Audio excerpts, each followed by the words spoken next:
ఉదయం అలారం మోగింది. ఒక ఇంట్లో కాదు, మొత్తం ఊరిలోనే. నిద్రలో ఉన్న వీధులు మెల్లగా మేల్కొన్నాయి. ఈ ఊరిలో అందరికీ తెలిసిన ఒక ఇల్లు ఉంది. అందులో అందరికీ తెలిసిన ఒక తల్లి. ప్రతిరోజూ లాగే ఆమె రోజు మొదలైంది ఎదురుచూపుతో. మాటల కంటే ఉత్తరాలే ఎక్కువ మాట్లాడేవి. ప్రతి అక్షరం ఒక ఆశ. అదే సమయంలో దూరంగా ఒక నగరంలో అదే తల్లి కొడుకు జీవితంలో బిజీగా ఉన్నాడు. ఉత్తరాలు వచ్చాయి, కాని చదవడానికి సమయం రాలేదు. పండుగ వచ్చింది, ఊరంతా సందడి. ఇంట్లో మాత్రం మౌనం.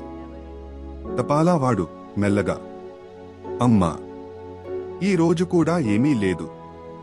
అమ్మ చిన్న చిరునవ్వుతో, పర్లేదు నాయనా, రేపైనా వస్తుంది. తపాలావాడు సంకోచంగా, బాబు ఫోన్ చేయలేదా? అమ్మ కళ్ళు తిప్పకుండా, పని ఉంటుందిలే, నగరంలో సమయం దొరకదు. తనలో తానే, మనకి మాత్రం సమయం ఎక్కువే. తపాలావాడు నిశ్శబ్దంగా తల ఊపుతూ, సరే అమ్మా, రేపు మళ్ళీ వస్తాను. అమ్మ ఆప్యాయంగా, సరే నాయనా. ఆ రోజు పెన్ను చేతిలో ఉంది, కాని అక్షరం రాలేదు.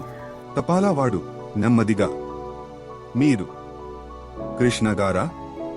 కొడుకు, అవును, చెప్పండి. మీ అమ్మ ఈరోజు ఉత్తరం రాయలేకపోయింది. కొన్ని మాటలు మన గుండెల్లోకి ముందే దిగిపోతాయి. ఆ మాటలు విని కొడుకు షాక్తో మేల్కొన్నాడు. మనసును కుదిపేశాయి. తపాలావాడి ఫోన్ కాల్ తర్వాత కొడుకు ఆగలేదు, ఆలోచించలేదు. నేరుగా ఊరికి వచ్చేశాడు. నేరుగా ఇంటికి వెళ్ళాడు. తలుపు తెరచాడు, కాని అమ్మ లేదు. కొంత సమయం తర్వాత అతను తనతో తెచ్చుకున్న పెట్టెను తెరిచాడు. అందులో అతని తల్లి అతనికి రాసిన ఉత్తరాలన్నీ ఉన్నాయి. ప్రతి ఉత్తరం ఆమె ప్రతిరోజూ అతడిని గుర్తు చేసుకుంటూ తన సమయాన్ని ఎలా గడుపుతోందో చెబుతున్నాయి. అతని కోసం ఎంతలా ఎదురుచూస్తోందో చెబుతున్నాయి.